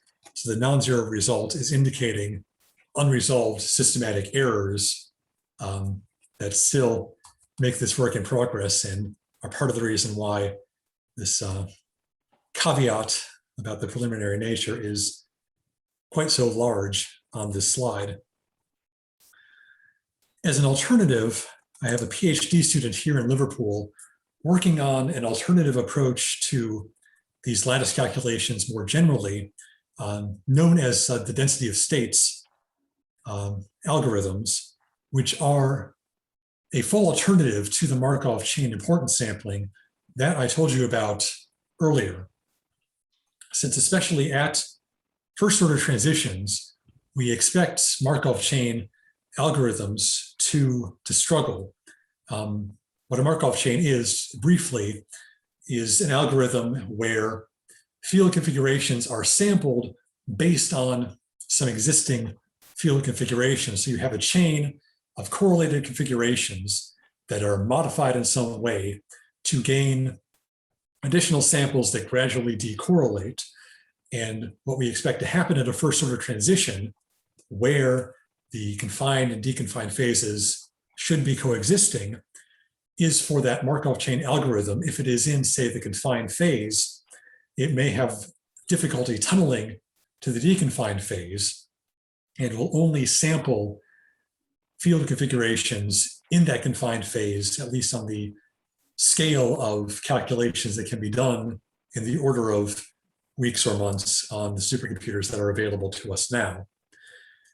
Now, the density of states algorithms take a completely different approach, which I'm going to gloss over. just because I think we're all getting a bit tired at this point. The Landau-Wang algorithm is the classic density of states algorithm designed for spin systems that was generalized to systems of continuous symmetries like SUN gauge theory by Kurt Longfeld, Biagio Lucchini, and Antonio Rago, LLR, about 10 years ago. And what this algorithm produces is the density of states as a function of a single external parameter, in this case, the energy E that we are interested in considering, where the latent, so what we were able to do is reconstruct through this algorithm the probability distribution of the theory as a function of this energy. The latent heat then is the separation between these two peaks of the coexisting phases around the critical temperature for that first order transition. And more generally, any operator expectation value is converted from this formally infinite dimensional path integral to a simple one-dimensional integral over this parameter of interest, the energy that we are able to compute through these established algorithms. So Felix has got SU4 code developed. I should say that this past work from about 6 years ago was for a first order transition in a four-dimensional compact quantum electrodynamics. So not a physical theory. And we are hoping to see something equally beautiful in the more complicated case of SU4. So I have gone on for over 90 minutes now. I will wrap up at this point. Sorry, if I may, I've got two urgent questions. Go ahead. Please do tell me if you're too tired, you don't have to answer. So can you go back to, I think it's the previous slide. So here you're actually just showing the low mass bits, right? Yeah.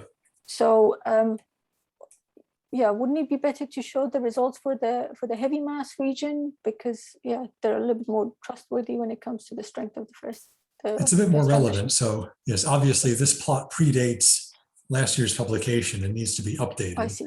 Okay. And what has delayed that update was the need shown here to better resolve the systematic uncertainties in the procedure that we were using to resolve that latent heat, the change in the energy from that. What is the established approach in the literature of trying to classify confined versus deconfined configurations? This is basically showing that that approach has some issues that we want to get a grip on, before sort of redoing that calculation for the better case. It is, as you say, the smarter thing to do. It's just a historical matter that this was done first and then warned us that there was an issue. Okay. My second question is regarding the previous slide, where you're saying Lisa basically will be sensitive to these first order first order phase transitions, producing gravitational waves. Would there then be interference or background from possible electroweak phase transitions that are of first order? So that's going to depend on the critical temperature of the dark sector transition. So dive into this plot in just a little bit more detail. What you can see with these four bands is, well, maybe you can or can't see depending on how well your screen is showing. Each of the four bands corresponds to a different transition temperature for this dark sector, where the electroweak transition at order of about 100 GeV would be sort of in between the blue and green bands on this plot, with the just getting a bit of overlap with Lisa in this prediction. I should say this is the first prediction, but not the best. It has been improved, and I think especially these curves, if I'm remembering the details of Pablo's work, precisely, he considered only the bubble collision contribution to these stochastic backgrounds and neglected the acoustic contribution that is now believed to be dominant. Yeah.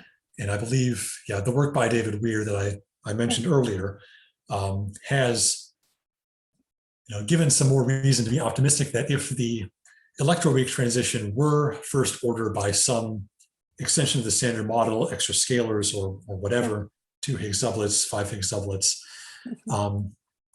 then LISA does have a good chance of resolving that transition around that 100 GeV scale. If there were also, if the dark sector transition were also around 100 GeV, well, for stealth dark matter, it would be ruled out by direct detection. So we know that we are more interested in the higher energy scales. And we can, this work cited here, we looked at the ratio of dark matter mass to transition temperature and found that there's an order 1 relation. So this purple band is a bit more relevant to us, and you could hope to resolve multiple peaks in a dark matter gravitational wave stochastic background from multiple early universe phase transitions if they are well enough separated. I guess there is a potential scenario where a first order transition in a dark sector triggers a first order electroweak transition. Absolutely. And you would then have a long-standing challenge to extract particle physics information from these observational data, but you would still have a fantastic signature of very direct signature of physics beyond the standard model that finally narrows down. It cuts out a lot of the dark matter model space, and it tells you that you need something that has a transition at this order and interacts with the electroweak transition in this way. So that would be a fantastic discovery where the LISA workers who report that can start booking hotel rooms in Stockholm once it comes out. So that is something hopefully to look forward to. Even constraints on these models will be welcome and valuable from these future missions and from the ongoing pulsar timing arrays. And I guess that if those were all the urgent questions that we had, I'll just say that even though composite dark matter is one possibility among that whole dark matter zoo, I find a lot of reason to be interested in it and a lot of interesting things to do with it that also do connect to some of the broader questions like the non-perturbative large N behavior of baryons, something that's relegated to a backup slide here, needing lattice field theory to connect the model to experiment and observation. So the experiments we've focused on so far are form factors for direct detection, which guided us to the stealth dark matter that gives the most generic insights from the sort of specific model that we have to work with in a lattice calculation. And then for that particular model, we've gotten started looking at first order confinement transitions that would produce gravitational waves. And we're now in the process of computing more details of the gravitational waves that would be produced from that. And of course, there's more. There are lattice computations that are needed to put those collider constraints on a more quantitative grounding. Connections to what's called small scale structure in the context of dark matter. Small scale meaning galaxies or within galaxy clusters. The possibility of indirect detection came up briefly during the talk, and also the question of precisely how that relic abundance is created for these strongly interacting models. So thanks very much for all the great questions that came in during the talk and helped make it interesting and hopefully enjoyable for you as well as me. And I'll just thank you very much, my David. collaborators and sources of support. It was fantastic, David. Thank you so much. I'm sorry. Thank you very much. I hijacked him. Not at all. Nothing to apologize for. I appreciate it. Thank you very much, David. Any other questions? Does anyone have questions? I know Bal is in a rush to leave. Do you have some questions, Bal? No, not really. Just It's nice seeing you again. Just one wider question. I mean, in these more fundamental searches that you're doing, it strikes me that SO10 might be an interesting candidate to look at. It has a lot of additional stuff in there, and is there reason to rule out one of those grand unified type models, which one could easily feed in and dark sector into that, it seems to me. Well, if you have SO10, then I think that's already sort of saturated by having the SU3, SU2, U1 subgroups of the standard model, sort of one of the more minimal grand unified theories, with the proviso that I'm not an expert in grand unified theories. So if you want to have an additional composite dark sector added to the standard model, and then all brought into a single grand unified theory with SU3, SU2, and U1, you might need to go beyond SU10 for that, and then start looking at the constraints from leptoquarks and the usual proton decay and the classic constraints on grand unified theories. It's by no means uninteresting to look at. I will warn you that once you start going to a larger number of colors in lattice calculations, I think, Denjo, you might know from your work in lattice supersymmetry that computational costs scale like n cubed, the number of colors cubed. So from going from 3 to 4, we have a factor of 64/27.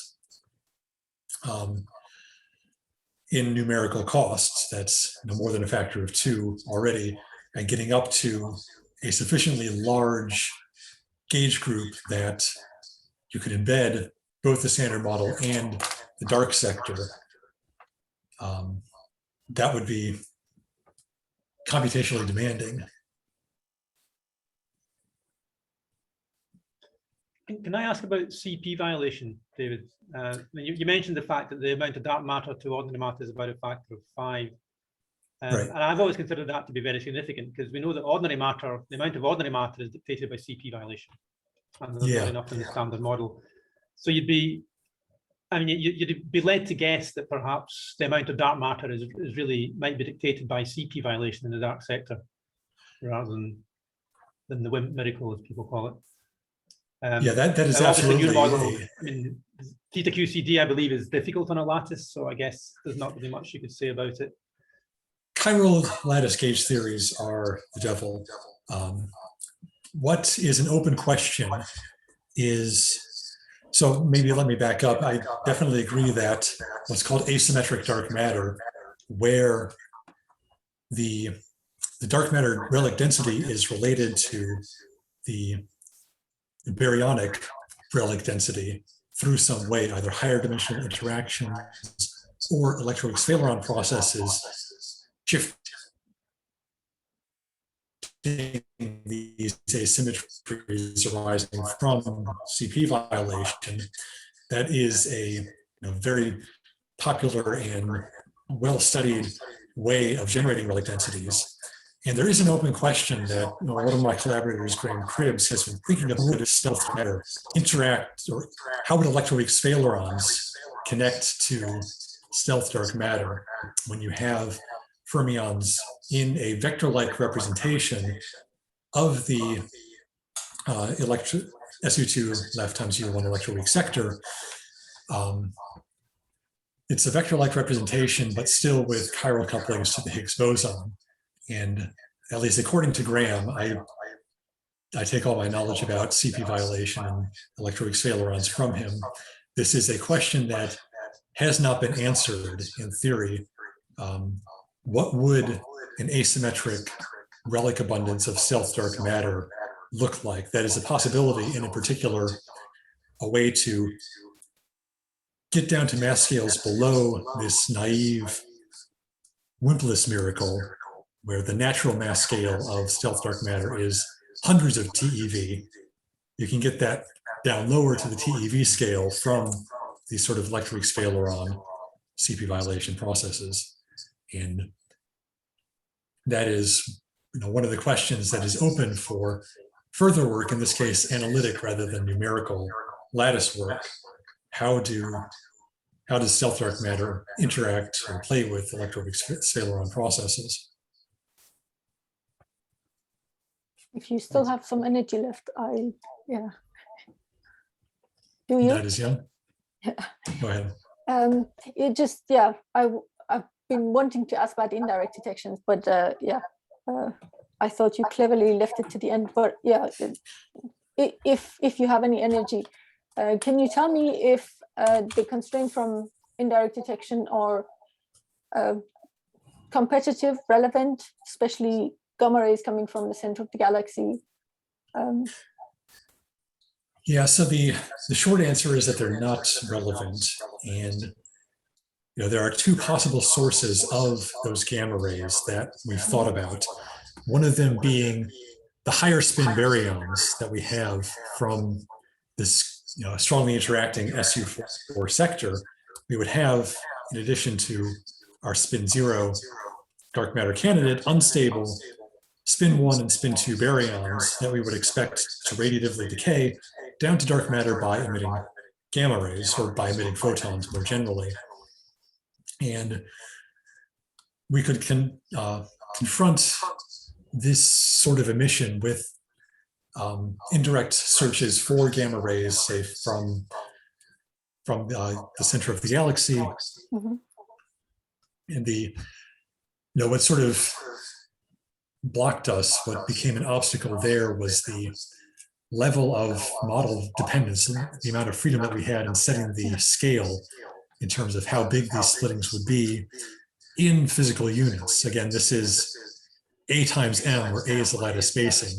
These splittings in lattice units can be translated into a range of splittings in physical units in GeV. And we could sort of imagine that we could design models that said anything or nothing about that sort of indirect detection. It was not something that we had hard statements about that would confirm or rule out this model. In addition, there's a much more challenging calculation that we've thought about for the future. It's also relevant to the relic density generation through thermal symmetric relic density abundance generation. You know what I mean? Yeah. That WIMP miracle calculation that we talked about just earlier is based on the assumption that 2-to-2 annihilation dominates. Mm-hmm. And with the dark matter, dark baryons, several times larger than, say, standard model particles, it could well be, due to phase space, that 2-to-4, 2-to-6, 2-to-10 particle annihilation diagrams could dominate both the generation of a thermal relic abundance, or we could imagine dark baryon, antibaryon annihilation into, say, 4 or 6 or more dark pions that then decay, just the same way I discussed in the collider context and in the Big Bang nucleosynthesis setting. This can also give charged pion or even neutral pion decays into GeV scale gamma rays from the galactic center. There was signals of large numbers of GeV scale gamma rays that I think these days there's a pretty broad consensus they are explained by pulsar point sources. We thought about how could that be consistent with stealth-dark matter. This is a possible way, but again, not something that we can really make definitive statements about. It's a possibility, but not a certainty.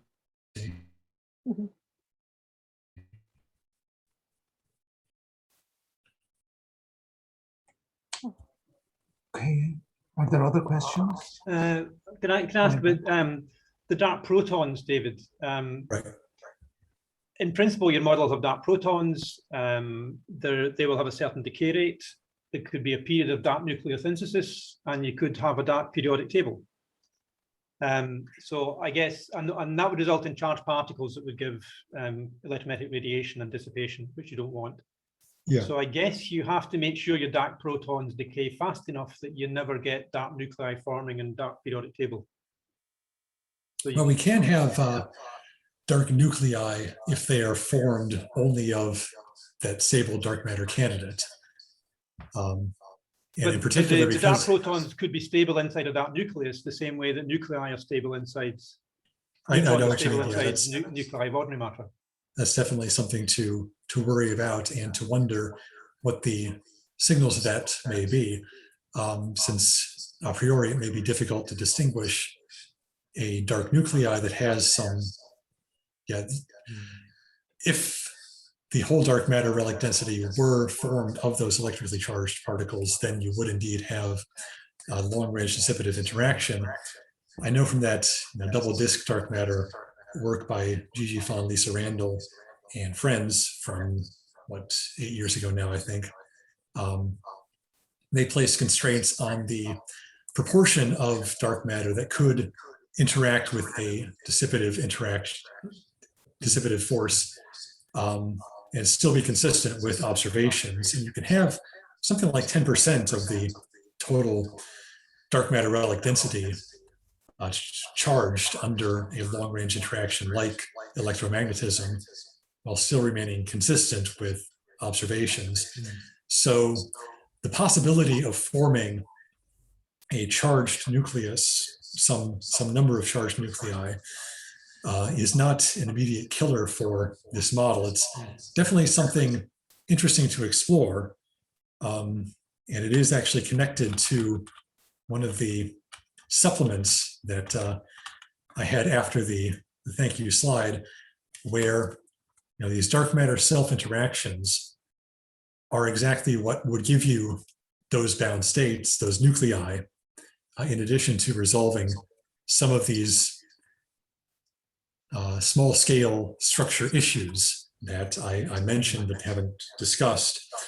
So this calculation we want to do of 2-to-2 SU4 baryon scattering is going to give us some information about whether there is a periodic table of nuclei being formed by this sector, at least in the parameter space, the region of parameter space we are considering, or whether considering just individual dark baryons in isolation is the appropriate thing to do.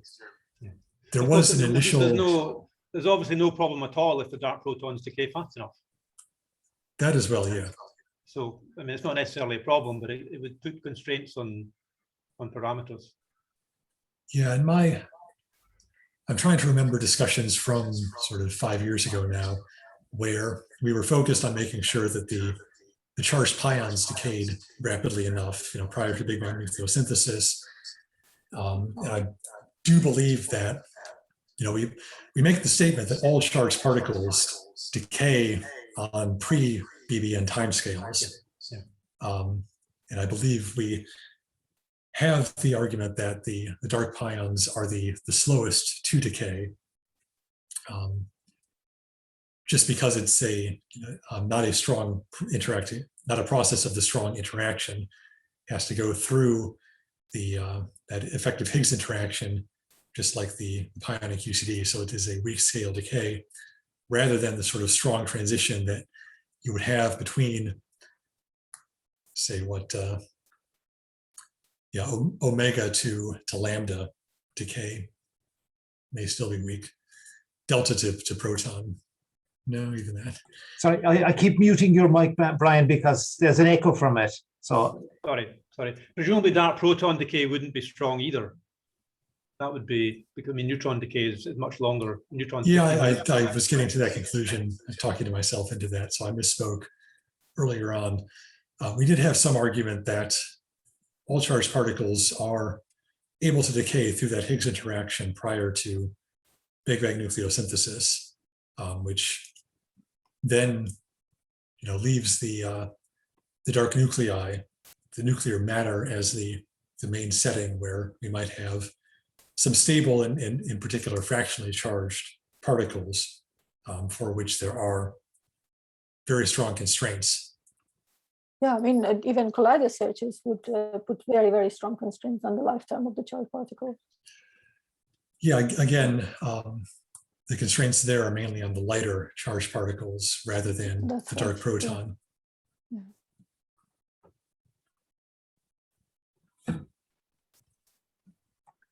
I'm going to stop the recording at this point because it's getting it's getting very long recording. So I'm just going. Okay, thanks again, David. That was great. We can continue, but I'm just going to stop the recording. I'm glad I was able to entertain you for sufficiently long. Over Got to your us. money's Yeah, worth.